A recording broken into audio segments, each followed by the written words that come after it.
Welcome to this professional development explainer. I'm so glad you're here. Today, we're acting as your instructional coach to completely demystify teaching 5th grade opinion writing. Look, if you are a brand new 5th grade teacher, staring at those complex writing standards can feel, well, completely overwhelming. But take a deep breath. We are going to break this down together using a concrete, tiered formula system that makes writing accessible for every single student in your classroom. Okay, let's quickly run through our roadmap for today. We'll start with the opinion writing formula, then cover intervention, on-level instruction, and enrichment. Finally, we'll talk about planning for success. This is basically your ultimate safety net for supporting every level of learner. Section 1, the opinion writing formula, your classroom's safety net. So let's talk about the core framework of this system. The beauty of this approach is that it provides an identical underlying structure for all your students, but it intentionally scales in complexity. Consider how we scaffold the essay requirements. For your intervention group, you're focusing on 2 body paragraphs and a single source. Then for your on-level students, you expand that to 3 body paragraphs and 2 sources. Finally, for enrichment, those students tackle 3 body paragraphs plus a counter-paragraph using multiple sources. You're moving seamlessly from foundational support all the way to advanced argumentation, and you're doing it all using the exact same writing topics.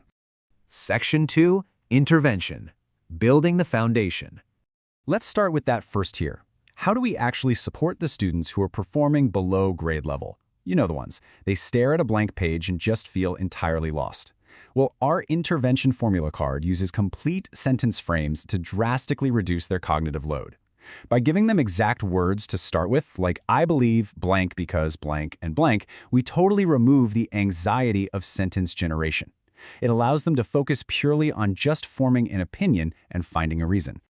And for the body paragraphs, you literally have a checklist for your daily mini lessons right here. You are explicitly teaching 4 steps. Step 1, state a reason with a topic sentence. Step 2, pull one fact with a basic author citation. Step 3, elaborate on what that fact means. And step 4, wrap it up with a closing sentence. It's predictable, it's repeatable, and it is highly effective for struggling writers. When you're reviewing our recess mentor text with that intervention group, try modeling a think aloud for them. You can say something like, hey, notice how the writers simply put con in parentheses to support the fact about focusing 25% longer? It gives them a really manageable, straightforward introduction to citing sources without getting bogged down in complex formatting rules. Section 3, on level, adding evidence depth. Next, let's level up to our standard 5th grade expectations. This is where we bridge the gap between basic facts and actual synthesized arguments. The crucial shift here is transitioning from full sentence frames to partial sentence frames. Instead of writing the whole sentence out for them, you provide starters like, consider this, or another source adds that. Plus, the expectation jumps from 2 body paragraphs up to 3. We are slowly but very intentionally taking off the training wheels. The citation requirements mature at this level too. As you model this in your workshop, make sure to explicitly point out to your students that 5th grade standards now require citing both the author and the specific page number, like Con P1. It's a great way to teach them accountability and precision in their research. This next step brilliantly illustrates how an on-level body paragraph expands. Students must now present evidence 1, like Dr. Kahn's research on focus, elaborate on it, and then layer in evidence 2, perhaps a primary account, with its own elaboration before closing the paragraph. This right here is exactly how we teach true evidence synthesis.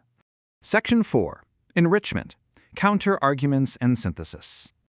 Now what about those gifted, talented, or above-grade level writers who are getting ready for middle school? The enrichment card really pushes their boundaries. It challenges students to argue a claim using multiple sources while formally introducing the counterparagraph. You are teaching them a highly advanced skill, how to acknowledge what the other side believes. Say that schools can't afford to give up lesson minutes, and then expertly rebut it with cited evidence. Just listen to the difference in voice between an on-level hook and an enrichment hook. During your mini-lessons, explicitly compare these 2 introductions. It shows your advanced writers exactly how to elevate their tone. The enrichment hook doesn't just state a thought. It asks a provocative, rhetorical question that challenges assumptions and frames a much broader debate right from the very first sentence.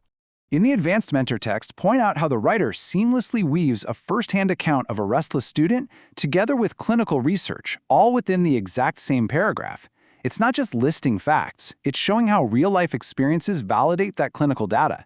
It creates a deeply synthesized argument that will absolutely wow a middle school teacher.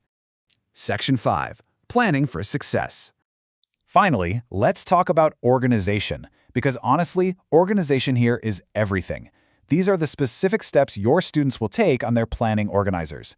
They will evaluate sources, plan their hooks, formulate claims, map out body paragraphs with citations, and draft conclusions. By following this sequence, you ensure they never just sit there staring at a blank page during independent writing time. The planning really does all the heavy lifting. And let's not forget the source material itself. Remind your students to actively read both primary accounts and secondary reports, noting the strengths and weaknesses directly onto their organizers. And here's the best part. These sources come in both 5th grade and intervention reading levels. That ensures every single student can access the exact same core information, regardless of their reading ability. Just like the formula cards, the planning organizers themselves are perfectly tiered.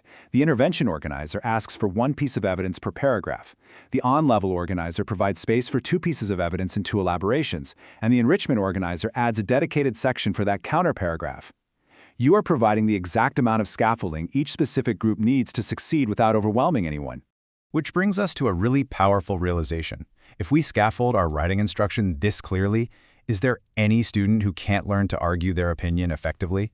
By relying on these structured formulas, tiered texts, and targeted organizers, you are fully equipped to transform every single student in your classroom into a confident, persuasive writer. So the only question left is, how will you implement this safety net in your workshop tomorrow? Thank you so much for joining me for this explainer.